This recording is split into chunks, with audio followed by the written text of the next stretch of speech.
রাসূলুল্লাহ সাল্লাল্লাহু আলাইহি সাল্লামের ভালোবাসা যদি কেউ, মহব্বত যদি কেউ বাড়াইতে চায়, আমার খুলনার হজরত, বাংলাদেশের একজন শ্রেষ্ঠ বুজুর্গ আরেফ বিল্লাহ হজরত মাওলানা মুফতি নুরুল আমিন সাহেব হজরত দামাত বারাকাতুহুম বলেন, নবীর ভালোবাসা যদি কেউ বাড়াইতে চায় তাকে 5টি আমল করতে হবে। কয়টা আমল? আবার বলেন, কয়টা আমল? 1 নাম্বার, প্রত্যেক সোমবারে রোজা রাখা। কোন কি কইছি? একেবারে আল্লাহর কসম এই মসজিদের মিম্বরে বসে বললাম, আপনার পৃথিবীর যেই কোনো লাইনের আলেম আপনি জিজ্ঞাসা করে দেখেন, নবীজি সারা জীবন সোমবারে রোজা রাখছেন কিনা, আজকে জিগান। যদি কোনো আলেম বলে রাখে নাই, তো আমার বিচার হইব কোম্পানিগঞ্জ বাজারের স্ট্যান্ডে, তাহলে আমার বিচার হবে। এখন বললাম, এই যে রেকর্ড করা আছে এই কথা, এই যে ক্যামেরাতে, আমার বিচার হবে। আপনারা যেই বিচার আমি মাইনা নেব। রাসূলুল্লাহ সাল্লাল্লাহু আলাইহি সাল্লাম প্রত্যেক সোমবারে রোজা রাখেন। নবীজিকে জিজ্ঞেস করছে, ইয়া রাসূলুল্লাহ সাল্লাল্লাহু আলাইহি ওয়াসাল্লাম, আপনি সোমবারে রোজা রাখেন কেন? সাহাবীরা জিজ্ঞাসা, নবীজি বললেন 2 কারণ। কয় কারণ? 1, সোমবারে আমি মিলাদুন নবী পালন করি। হ্যাঁ, না এটাই 1 নম্বরে, এটাই। সোমবারে আমি কি পালন করি? মিলাদুন নবী পালন করি। আর সোমবারে আমার উপরে কোরআন নাজিল হয়েছে। এই দুটো। প্রত্যেক সোমবারে আমি মিলাদুন নবী পালন করি আর প্রত্যেক সোমবারে রোজা রাখি। দ্বিতীয় কারণ, আমার উপরে কোরআন নাজিল হয়েছে। ফিহি বুলিতু ওয়া ফিহি উনজিলা আলাইয়া। নবীজি বলছে, সোমবারে আমি জন্মগ্রহণ করেছি, যে জন্য এই জন্মগ্রহণ করার কারণে আমার মিলাদ সোমবারে, আমার জন্ম সোমবারে, এই জন্য আমি সোমবারে রোজা রাখি, এবং সোমবারে আমার উপরে কোরআন নাজিল হয়েছে, এই জন্য আমি সোমবারে রোজা রাখি। রাসূল সাল্লাল্লাহু আলাইহি সাল্লাম আজীবন নিজের মিলাদ পালন করছেন প্রত্যেক সোমবার। বছরে 1 দিন না, বছরে 1 মাস না, প্রতি বছর 52 সপ্তাহ মিলাদুন নবী পালন করছেন। প্রত্যেক সোমবারে রোজা রাইখা নবী একে তো পালন করছেন প্রতি সোমবারে 52 সপ্তাহ, দ্বিতীয়ত হইল না খাইয়া তিনি নিজের মিলাদ পালন করছেন না খেয়ে, আর আমনে পালন করছেন খাইয়া। আচ্ছা, খাইতে থাকেন, আমরাও চলতে থাকি, ফায়সালা হবে ইনশাআল্লাহ হাসরের ময়দানে। সেখানে নবীর সামনে আমরাও দাঁড়াইবেন, আমিও দাঁড়াবো ইনশাআল্লাহ। একসাথে দাঁড়াবো, দুজন মনে রাখি, একসাথে কথা হবে।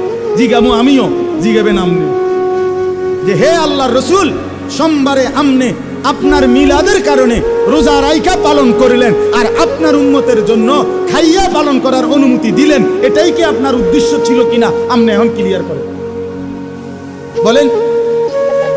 প্রত্যেক সোমবারে কি রাখা বলেন না? রোজা। আলহামদুলিল্লাহ, আল্লাহর দয়া শুকরের জন্য বলি, আমি এই সোমবারেও রোজা রাখছি, গত সোমবারেও রোজা রাখছি, আগের সোমবারেও রোজা রাখছি। আমার শায়েখ আল্লামা মুফতি মুশতাকুন নবী সাহেব সারা বছর সোমবারে রোজা রাখে। আমার খুলনার শায়েখ আল্লামা মুফতি নুরুল আমিন সাহেব, আমি নিজ চোখে দেখছি, সারা বছর তিনি সোমবারে রোজা রাখে। আমার মাদ্রাসার উস্তাদরা সারা বছর সোমবারে রোজা রাখে। আমি এখন গিয়ে জিজ্ঞাসা আছেন, ময়নামতি সাহেবের বাজার, গরু বাজারের পশ্চিমে বড় ছাত্ররা রোজা রাখে। তাহলে 1 নাম্বার, রসুলের ভালোবাসা বৃদ্ধি হবে কি করিলে? কি বারে? আজকের থেকে নিয়ত করে বলেন ইনশাআল্লাহ, হিম্মত করে বলেন ইনশাআল্লাহ। ভালোবাসবেন অনুসরণের মাধ্যমে। 2 নাম্বার, সকালবেলা ঘুম থেকে উঠে রাত্রিবেলা ঘুমানো পর্যন্ত জীবন চলার পথে আমরা যখন যা করি, সেই জায়গায় আমাদের নবী সাল্লাল্লাহু আলাইহি সাল্লামের শেখানো দোয়া আছে, আছে কিনা কোন? ঘুম থেকে উঠে নবীজির শেখানো কোনো দোয়া আসেনি? আলহামদুলিল্লাহিল্লাযী আহইয়ানা বা'দা মা আমাতানা ওয়া ইলাইহিন নুশুর। ঘুম যাওয়ার সময় দোয়া কি? আল্লাহুম্মা বিসমিকা আমুতু ওয়া আহয়া। খানার আগে কোনো দোয়া আসেনি? আছে। খানার পরে দোয়া আসেনি?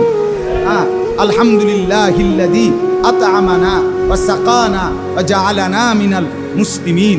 ঘুম যাওয়ার আগে, ঘুম যাওয়ার পরে, টয়লেট বাথরুমে ঢুকবার আগে, টয়লেট বাথরুম থেকে বের হওয়ার আগে, মসজিদে ঢুকবার আগে, মসজিদ থেকে ঢুকবার পরে, বের হওয়ার পরে, বাজারে ঢুকবার আগে, বাজারে ঢুকবার পরে, উপরের দিকে উঠতে, নিচের দিকে নামতে, সমতল জায়গায় চলতে, কাপড় নতুন পরতে, আয়না দেখলে মনে করেন এরকম কদম কদম, আল্লাহর কসম নবীর শেখানো কি আছে?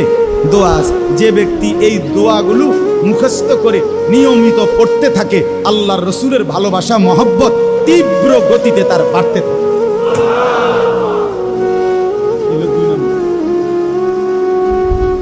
তিন নাম্বার, জীবনের সব কাজ নবীজির সুন্নত মোতাবেক যে করতে থাকে, রসুলের ভালোবাসা তার বাড়তে থাকে, বাড়তে থাকে। পাকিস্তানের বিশ্ববিখ্যাত বুজুর্গ হযরত মাওলানা ডাক্তার আব্দুল হাই আরিফি রহমতুল্লাহ আলাইহি তিনি বলছেন, আপনি যখন আপনার কোলের বাচ্চাটাকেই কোলে নিবেন, তখন এক সেকেন্ড, একটা সেকেন্ড, দুইটা সেকেন্ড পর একটু শুধু চিন্তা করবেন যে কোলের বাচ্চাটাকে এখন আমি আদর করব, চুমা দেব, বুকে জড়ায়া ধরবো। শুধু আগে নিয়ত করবেন, আমার রসুল সাল্লাল্লাহু আলাইহি ওয়াসাল্লামও তার বাচ্চাদেরকে আদর করতেন, বুকে জড়ায় ধরতেন। হাসান হুসাইনকে কত না আদর করতেন, করতেন কিনা? আমার নবী বাচ্চাদেরকে আদর করতেন, এজন্য আমি আদর করছি। আল্লাহর রসুলের এই কথাটা মনে করলে, আল্লাহর কসম আপনার বাচ্চাকে যে আদর করলেন, এটা পুরাটা সুন্নতের সওয়াব ইবাদত হিসাবে আমল নামায়